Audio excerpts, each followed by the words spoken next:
yung month. Pero year 2024 tayo nag-start. So parang almost 1 year na rin, no, with UpCloud. Ayun. Tagal na rin.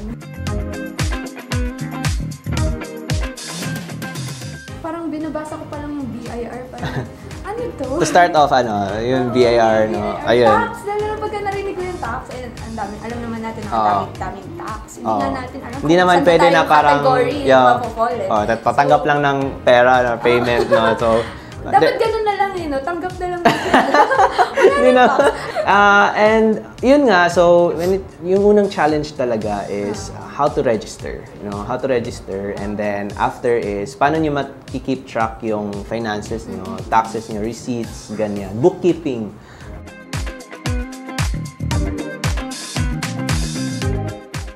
So, una, I-recommend ko talaga yung UpCloud accounting. First is because they are convenient. So, they are a cloud-based accounting firm, no? So, everything is done online. Kasi, lalo na ngayon nga sa sobrang bilis or busy ng mga tao. So, di na parang feasible yung traditional pen and paper, pupunta pa ng office. So, what sets them apart is yung online-based nila na system, no? Parang, at saka may ginagamit din silang parang app, yung Lark ba yun? Where, it's very useful and effective.